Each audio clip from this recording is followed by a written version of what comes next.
Vou reerguer o meu castelo, ferro e martelo, reconquistar o que eu perdi. Sei que vão tentar me destruir, mas vou me reconstruir, voltar mais forte que antes. Quando a maldade aqui passou e a tristeza fez abrigo, luz lá no céu iluminou e fez morada em mim. Quando Medu se apossou, trazendo guerra sem sentido, a esperança aqui ficou, segue vibrando e me fez lutar para vencer, me levantar e assim crescer, punhos cerrados, olhos fechados. Eu levanto a mão para o alto e digo: vem comigo, que é do bonde pesadão. Oh, oh, oh, oh, oh, oh, oh. Pesadão, pesadão, dão. Oh, oh, oh, oh, oh, oh. Pesadão, pesadão, dão. E é assim, gente, e é assim que eu começo a diquinha de hoje. Química verde na cabeça, vem comigo. Gente, o que você deve saber de química verde? O conceito, a noção de química verde, ela já é um pouco intuitiva. Quando você pensa em algo verde, você já pensa em algo que não vai fazer mal para o meio ambiente. Eu imagino que você pense isso. Agora, vamos tecnicamente falar da química verde? Vamos entender o conceito da química verde? Quando um processo é verde, quais os fatores que levam um processo a ser mais verde que outro? Então, vem comigo aqui. Primeiro, gente, sempre que eu falar de química verde, aqui eu escrevi bonitinho para você. Você tem um processo, um produto que você quer fabricar. Então, você vai encontrar um conjunto de princípios, você vai encontrar um processo que vai reduzir ao máximo, ou vai eliminar substâncias que podem ser perigosas, que você iria usar no processo, que seriam matéria-prima do processo. Ou você vai tentar minimizar a formação de resíduos, de substâncias formadas além do produto desejado, além do produto que é o objetivo do processo formar. A química verde, ela sempre usa, a gente sempre utiliza um conjunto de fatores que não vão ter um impacto negativo no meio ambiente, que não vão fazer mal para a nossa saúde, certo, pessoal? Então, a química verde, ela engloba, ela abrange vários fatores para tornar esse processo mais verde, para que esse processo industrial que vai produzir uma substância que a gente tem interesse, ele cause o menor impacto possível, tanto no ambiente como na nossa saúde. Certo, gente? Continua comigo então. Gente, aqui eu estou colocando para vocês alguns dos princípios da química verde. Sempre quando você fala em química verde, você pensa em prevenir a formação de resíduos. Primeiro, gente, o que seria resíduo? Resíduo é tudo que é formado além do produto desejado. Então, de repente, olha só, de repente, aqui um exemplo. Eu quero formar o produto B. Então, imagine que isso daqui é o meu produto desejado. Esse é o produto do meu interesse. Isso é o que eu quero formar. Aí, eu tenho um processo que eu vou usar A mais C e vai produzir B. Mas eu tenho um processo que vai usar A mais C, ou melhor, eu tenho outro processo, desculpa, eu tenho outro processo que vai usar A mais D e também vai produzir B. Mas aí, além do B, vai produzir uma substância F. Então, entenda isso. Na primeira situação, o meu reagente é A mais C. E eu vou produzir o B, que é o que eu tenho interesse? Sim. Na segunda situação, eu vou usar A mais D. Eu vou produzir o B, que é o do meu interesse? Sim. Mas no segundo processo, além do B, que é o que eu estou interessada, também está sendo produzido F. Só que o F, eu não tenho interesse no F. Então, esse F que foi produzido além do produto do meu interesse, a gente chama de resíduo. Certo, pessoal? Então, Isso seria o resíduo. Agora, o que que é a química verde? O que que é a química verde? Ela prega. Ela sempre prega o seguinte, que você faça de tudo para evitar a formação do resíduo. Porque é mais barato, é mais eficiente você evitar a formação do resíduo do que tratar esse resíduo depois que ele for formado. Certo, gente? Então, sempre tentando gerar o mínimo de resíduo possível. Isso está de acordo com a química verde. Segundo, gente, você vai usar solventes mais seguros. Às vezes você tem um processo químico, uma reação química, que você precisa de um solvente para dissolver um sólido que você vai usar como matéria-prima. Então, você iria usar um sólido como matéria-prima e você precisa de um solvente para dissolver esse sólido para ele entrar nesse processo como matéria-prima. Então, às vezes, o solvente é utilizado, muitas vezes ele é utilizado. Gente, a questão é, o que seria utilizar solventes mais seguros? O ideal, gente, o ideal, anota aí, é não utilizar solvente. Por quê? Quanto menos, gente, quanto menos matéria-prima eu utilizar para obter o que eu quero, melhor. Acontece então, muitos dos solventes são tóxicos, então o melhor é não utilizar solvente. Mas se eu tiver que utilizar, que eu use o solvente mais seguro possível. Por exemplo, água. Se eu tiver que utilizar, que seja possível utilizar água. Tudo bem? Então, uso de solventes seguros. Outra coisa, reduzir a toxicidade de reagentes e produtos. Gente, você vai trabalhar com o reagente, você vai formar produtos que sejam o menos tóxicos possível, ou não tóxicos, se for possível. Então, sempre pensando numa substância que você vai usar como matéria-prima, ou um produto desejado que você queira obter, mas que você consiga sempre a menor toxicidade possível. Certo, pessoal? Segunda coisa, gente. Segunda coisa não, terceira coisa. Imagine que você tem dois processos. Em um processo, você vai obter a substância B. Num outro processo, você também vai obter a substância B. Só que no primeiro processo, você precisou de duas etapas para obter B. Então, aconteceu uma primeira reação, depois numa segunda reação que o B for formado. Agora, num segundo processo, eu precisei de três etapas para formar o B. Então, teve uma primeira reação, depois uma segunda reação, só na terceira reação que o B foi formado. Qual deles estaria mais de acordo com a química verde? Aquele que utilize o menor número de etapas possível. Quanto menos etapas você utiliza no processo, menos matéria-prima você consome, menos resíduo é formado, certo? Então, o impacto ambiental do que você utiliza, com certeza, é menor. Então, sempre utilizando, se for possível, um processo com menor número de etapas. Isso estará de acordo com a química verde. Outra coisa, gente, é sempre utilizar um catalisador adequado. O catalisador, gente, ele é sempre uma opção. A rota verde, às vezes a gente chama de rota. Você tem um processo que você pode usar para obter uma determinada substância e você tem um outro processo que você pode usar para produzir a mesma substância. Então, eu tenho uma rota 1, uma rota 2. A rota mais verde, ela utiliza catalisador. Porque o catalisador, ele acelera a reação e quando você usa esse catalisador, essa reação ela vai acabar consumindo menos energia. E isso está de acordo com a química verde. Mas que, claro, que você utilize catalisador adequado. Catalisador que será realmente consumido na reação. Catalisador, se for possível, gente, eu não sei se vocês sabem o que seria uma catálise heterogênea. Vamos supor que eu tenho um reagente aqui, ó. Um reagente, sei lá, aquoso. Aí vamos supor que eu tenho um catalisador, mas o meu catalisador é sólido.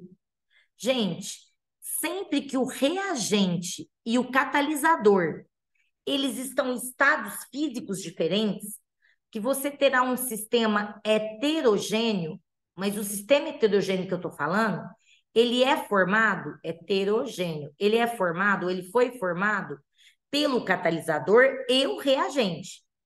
Se eles estão em estados físicos diferentes, a gente chama isso daqui de catálise heterogênea. A catálise heterogênea, gente, é sempre uma opção. Por quê? Depois, se você precisar separar esse catalisador do reagente, é mais fácil. Se por algum motivo você precisar separar o catalisador do processo, é muito mais fácil, muito mais, vai ser muito mais eficiente. O rendimento dessa separação será muito melhor, muito maior. Certo, pessoal? Continua. Gente, sempre dar preferência a matérias-primas renováveis. Gente, eu vou produzir, por exemplo, existe a opção de usar petróleo. Com o petróleo, eu vou lá e fabrico etanol. Aí, com o etanol, eu fabrico. Ô, gente, falei que com o petróleo eu fabrico etanol. A pessoa pensa num monte de coisa e escreve errado. Vem de novo, ó. Com o petróleo, eu vou lá e fabrico etileno. Aí, com o etileno, eu fabrico polietileno, que é um plástico. Mas eu tenho uma outra opção. Eu tenho a opção de utilizar cana-de-açúcar. Aí, com a cana-de-açúcar, eu vou produzir o etanol, aí sim. Aí, gente, com o etanol, eu posso fazer uma desidratação intramolecular e produzir etileno. E com esse etileno, eu posso produzir o polietileno. Gente, a estrutura dos dois polietilenos é a mesma. Só que o polietileno de baixo, ele veio, eu usei como matéria-prima a cana-de-açúcar. Inclusive, esse plástico, ele é conhecido como plástico verde. Somente porque ele veio de uma matéria-prima renovável. Então, se eu pensar na rota 1 e se eu pensar na rota 2, que seria de obtenção do polietileno, a rota 2 seria uma rota verde. Ela é uma rota mais verde, porque eu uso uma matéria-prima de fonte renovável, certo, pessoal? Outra coisa, só aproveitando que eu falei disso, o plástico verde, que é o polietileno que veio da cana-de-açúcar, ele não é biodegradável, tá? Ele tem a mesma estrutura que o polietileno que veio do petróleo. Só é chamado de plástico verde porque eu usei a cana-de-açúcar uma fonte renovável. Certo, pessoal? Ó, deixa eu só apagar essa tintinha aí que eu usei no slide. Quem quiser volta para eu poder soltar o resto que eu preciso. Gente, outra coisa que está de acordo com a química verde, otimizar o uso da energia. Como assim? Gente, você vai, de repente, você tem que encontrar um determinado processo para obter um produto do seu interesse. Sempre quando você pensa em otimizar a energia, você vai usar processos catalisados. Eu já falei, só estou relembrando. Porque quando você usa o catalisador, o consumo de energia é menor. Você vai usar um processo que ele aconteça numa temperatura mais baixa. O consumo de energia será menor. Eu vou utilizar um processo que, se for possível, ele aconteça a uma pressão mais baixa. O consumo de energia também será menor. Isso seria otimizar o uso da energia. Gente, e o que seria essa economia de átomos? Vou te mostrar no próximo slide. Então, vem comigo, ó. Gente, a economia atômica, você pode analisar de duas maneiras. Primeiro, quando você pensa em algum processo que tem economia atômica, você tem mais de uma rota, você tem mais de um processo para obter o mesmo produto. Aquele que tem economia atômica é aquele que tem a maior porcentagem de átomos de reagente incorporados ao produto desejado, ao produto do seu interesse. Por exemplo, gente, eu tenho aqui, ó, uma questão de uma FUVEST segunda fase. Ele deu dois processos e ele pergunta qual deles tem maior economia atômica. Só que o texto da FUVEST, uma parte da questão, fala o seguinte, que a química verde, a química tá. Aí ele fala assim, ó, economia atômica. Tá escrito aqui, ó, seriam processos realizados com maior porcentagem de átomos do reagente incorporados ao produto desejado. Então, baseado no que o texto me falou, o que que eu vou fazer? Olha aqui, gente, eu coloquei uma resolução para vocês. Eu venho aqui, ó, entenda comigo. Gente, se você pegar isso daqui é o benzeno e completar com C, completar com H, Você vai ver que o benzeno tem 6 átomos de carbono e 6 átomos de H. Então, aqui você tem, gente, ó, eu escrevi aqui na frente, você tem 12 átomos no benzeno. Aqui, gente, você tem 4,5 vezes 2. 2 átomos em cada oxigênio vezes 4,5 dá 9. Então, 12 mais 9 dá 21 átomos no reagente. Agora, quantos átomos no total você tem aqui? Gente, quantos átomos que eu estou falando? Você vai achar a fórmula molecular desse composto. C4H2O3. Agora, soma quantos átomos tem? 4 átomos de carbono, mais 2 de H dá 6, mais 3 de O dá 9. 9 átomos. Então, você tem 9 átomos que é o produto desejado. Esse é o produto desejado. E eu sei que ele é o produto desejado porque ele foi formado nos dois processos. Se você pegar o número de átomos que você tem no produto desejado e dividir pelo total de átomos do reagente, 9 dividido por 21, vai dar 0,42. Multiplica por 100, multiplica por 100. Você obtém 42,8%. Gente, quando eu quero saber quanto seria 9 átomos em porcentagem. Qual seria a porcentagem correspondente a 9 átomos dentro de 21 átomos? Eu pego 9 dividido por 21. O resultado multiplica por 100, 42,86. Agora, olha embaixo. Eu fiz a mesma coisa aqui. Quantos átomos tem aqui? C4H8. Quantos átomos tem aqui? 3 vezes 2, 6. Então, gente, o C4H8 aqui dá 12 átomos, mais 6, aqui dá 18 no total. E aqui, gente, continua tendo 9 átomos. Então, se você pegar, olha só, 9 átomos, que é o que você tem lá no produto desejado, e dividir por 18, que é o total de átomos do reagente, vai dar quanto? Meio vezes 100, 50%. Pessoal, onde é que você tem a maior economia atômica? Onde é que você tem a maior porcentagem de átomos do reagente incorporado no produto desejado? Sem nenhuma dúvida, pessoal, sem nenhuma dúvida, no processo 2.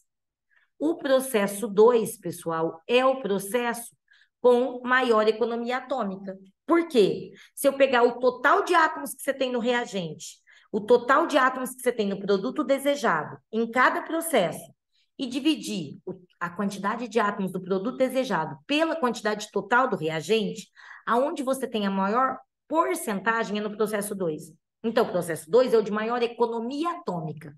É aquele que desperdiça o menor número de átomos possível. É aquele que a maior quantidade possível de átomos do reagente foi para o produto desejado. Certo, gente? Agora, gente, eu quero mostrar uma outra coisa para vocês. Inclusive, a Unicamp, né, pessoal? Ela mostrou isso, mas ela falou no enunciado que ela queria, e geralmente isso é falado. O que acontece? Eu peguei o mesmo processo para usar como exemplo. E vamos supor que eu pedisse para você qual deles tem a maior economia atômica. A definição, pessoal, a definição de economia atômica seria a maior fração de massa dos reagentes incorporada ao produto desejado. Como assim, Jerusa? Se o texto falar de economia atômica, mas ao invés de falar de número de átomos do reagente incorporado ao produto, falar da massa do reagente incorporado ao produto, o que você vai fazer? Você vem aqui, gente, a fórmula molecular do benzeno, acabamos de ver agora mesmo, é C6H6. O O2 está aqui. Qual que é a massa molar do C6H6? Você vai lá na tabela, o C vale 12, o H vale 1, as massas na tabela. Qual que é a massa molar do C6H6? 78. 12 do C vezes 6, mais 1 do H vezes 6, dá 78. Essa é a massa molar do C6H6. Agora, gente, o O2, a massa dele vale 16. Vezes 2, essa massa aqui vai dar 32. Aqui deu 78. E essa daqui dá 32. Só que são 4,5 O2. Então, 4,5 vezes 32. Agora, gente, se você pegar a massa total de reagente que você tem, a soma das massas molares, 222. Agora, qual que é a massa molar do produto desejado? Gente, se você pegar aqui, ó, se você pegar aqui A massa molar desse produto, a fórmula molecular é C4H2O3. Gente, C4H2O3, essa é a fórmula molecular desse produto. Se você achar a massa molar dele, pegar o C vale 12 vezes 4, porque são 4 Cs. O H vale 1 vezes 2, porque são 2 Hs. O O vale 16 vezes 3, porque são 3 O. Você vai achar a massa molar 98 para o produto desejado. Gente, se você pegar a massa molar do produto desejado e dividir pela massa molar total do reagente, você vai obter aqui que resultado? Você vai obter aqui simplesmente 0,44, que se você multiplicar por 100, daria 44%. Eu também estou achando, é a porcentagem de átomos incorporada ao produto desejado. Mas eu calculei isso em massa, porque essa economia atômica ela pode ser calculada em massa, mas aí o exercício vai te nortear. Agora, na segunda situação, eu calculei a massa molar dessa substância, 56, a massa molar dessa, 32 vezes 3, somei as duas massas molares do D e do E, deu 152. Aí, peguei a massa molar do produto desejado, 98. Peguei a massa molar do produto do meu interesse e dividi pela massa molar total. Quanto que isso dá? Isso vai dar 0,64. Que se você multiplicar por 100, eu estou falando, fazendo valores aproximados, 64%. Então, o que acontece? No segundo processo, eu tenho uma maior porcentagem de massa total dos reagentes incorporado ao produto desejado. Então, a economia atômica do segundo processo é maior.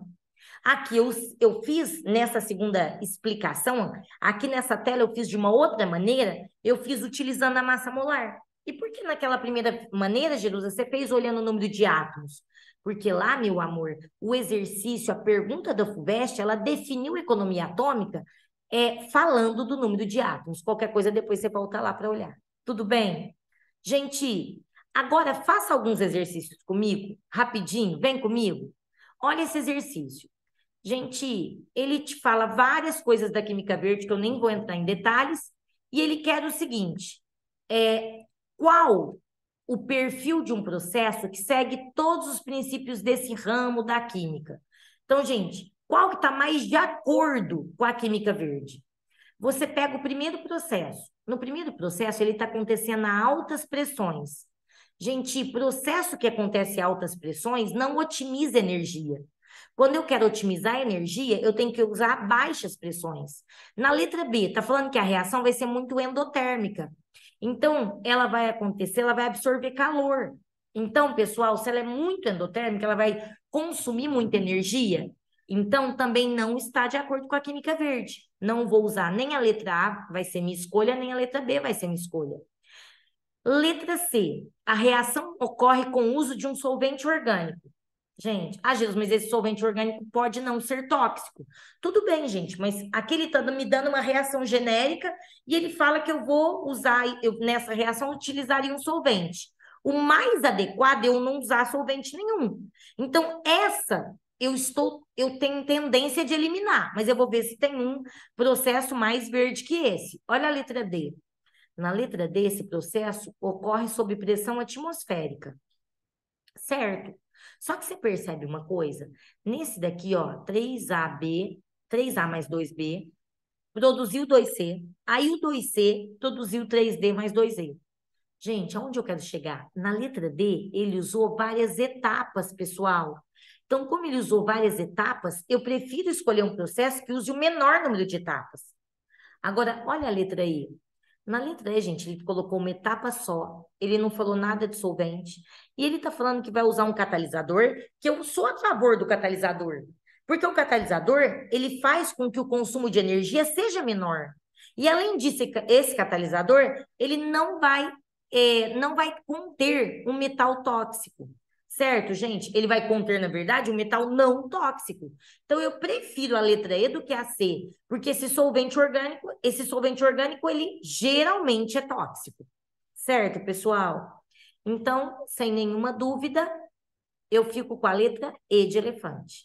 Tudo bem, gente? Pessoal, esse daqui da FUVEST, ele me dá esses 3 processos, e aí ele fala o seguinte, que as melhores transformações são aquelas em que não são gerados subprodutos. A gente já sabe, né? Quanto menor a geração de resíduo, mais verde é o processo. Gente, se você pegar o primeiro processo, você viu que aqui tem C, dupla C? Aqui são 2 Hs e 2 Hs? Você sabia que aqui tem 2 carbonos e aqui tem 2 Hs e aqui tem 2 Hs. Então, tudo que tem aqui foi para o meu produto. Agora, o Cl2 inteiro fez parte do meu produto? Não, somente um Cl. Então, o outro Cl deve ter sido liberado. Água é H e OH. Somente o OH, um OH veio fazer parte desse produto. O H não fez parte do produto. Então, ele deve ter sido liberado como resíduo.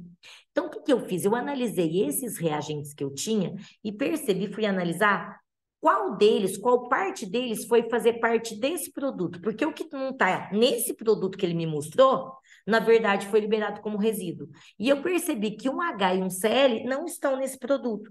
Então, são resíduos, na verdade, fazem parte do resíduo que foi produzido. Na segunda reação, gente, se você contar quantos carbonos você tem aqui e quantos Hs, se você contar quantos carbonos você tem aqui, ó, e quantos Hs, o que que acontece, gente? Aqui você tem C4H2, 4, 5, 6. C4H6. E aqui você tem C6H4O2. Agora eu quero ver quantos átomos eu tenho aqui. 1, 2, 3, 4, 5, 6, 7, 8, 9, 10. Eu tenho 10 carbonos. Ah, então o número de carbonos do reagente foi tudo para aqui para o produto. Ó, 4 carbonos com 6 deu os 10 que estão sendo usados no meu produto. Quantos Hs? Aqui tem 2 Hs, aqui tem 1, aqui tem 1, aqui tem 2, 1, 2, 3, aqui tem um H, aqui tem um H, aqui tem um H, aqui tem um H. Gente, 2, 4, 5, 6, 7, 8, 9, 10. São 10 Hs também. Gente, se você olhar, eu tenho 6 Hs nesse reagente, mais 4, eu tenho 10 Hs. E tenho 2 oxigênios no produto. O que eu estou querendo te mostrar é que se você pegar a quantidade de carbono, de H e de O que você tem no reagente, é a mesma que está no produto que foi formado. Então, aqui não liberou resíduo. E no terceiro, pessoal, aqui eu tenho um álcool e aqui eu tenho um ácido carboxílico. E aqui forma um éster. Pessoal, você conhece essa reação? Avião sem asa, fogueira sem brasa, sou eu assim sem você. Ácido mais álcool dá éster mais água, isso é esterificação. Então, gente, esse ácido reagiu com esse álcool dentro da própria molécula, tanto é que formou um ciclo e liberou água. Gente, qual a conclusão? Eu quero saber o seguinte: a ordem dessas transformações da pior para melhor, de acordo com a química verde. A pior é a que liberou HCl, porque ele é tóxico. Então, essa é a pior. Depois é a que liberou água. Mas água, Jerusa, gente, o melhor é não liberar nenhum resíduo. Então, a segunda reação não liberou nenhum resíduo, além do produto desejado. Então, ela é o ideal. A terceira liberou água. Prefiro a segunda, que não liberou nenhum resíduo, do que a terceira, que liberou água. Certo, gente? Então, a pior é a 1, a menos pior é a 3 e a melhor é a 2. Gente, esse exercício do Enem, ele me dá 2 rotas. E ele quer saber qual o fator que contribui para a segunda rota ser verde, comparada à primeira. Aqui, gente, claro que você teria que analisar as alternativas que você tem. Mas, se você percebe, aqui você percebe uma coisa. Ó, primeiro, aqui ó, tem uma temperatura mais alta, aqui tem uma temperatura mais baixa. Mas aqui não falou nada de temperatura, entendeu? Então, o que que acontece? Nesse caso, gente, você percebeu o que aconteceu? Uma etapa, outra etapa para chegar nesse produto? E na rota verde? Só em uma etapa chegou nesse produto. Então, a rota verde aconteceu o quê? menor número de etapas, ela ocorreu em um menor número de etapas, então ela é mais verde. Ô Jesus, mas a de cima liberou CO2, N2O, a de baixo liberou só água. Então a liberação de resíduos da de baixo, ela é de menor impacto ambiental, certo? Mas não tem isso nas alternativas. Então, gente, aquela que aparece nas alternativas, que está mais de acordo com a química verde, é a de baixo é o menor número de etapas, na verdade é uma etapa só. Então, a rota verde, ela acontece numa única etapa, enquanto a outra que não é verde, em várias etapas. Tudo bem? Por isso que a de baixo é a rota verde. Pessoal, e para fechar, essa questão da FUVEST, ela fala assim, a chamada química verde utiliza métodos e técnicas próprios para reduzir a utilização e ou a geração de substâncias nocivas ao ser humano e ao ambiente. Dela faz parte o desenvolvimento de produtos não biodegradáveis. Gente, não. Eu quero, na verdade, para o desenvolvimento da química verde, eu quero produtos biodegradáveis. Então, esquece a letra A. Esquece a letra C. Aí vem a letra B. Técnicas de análise para monitoramento da poluição ambiental. Gente, isso é uma coisa importante. Sabe uma coisa que também está de acordo com a química verde?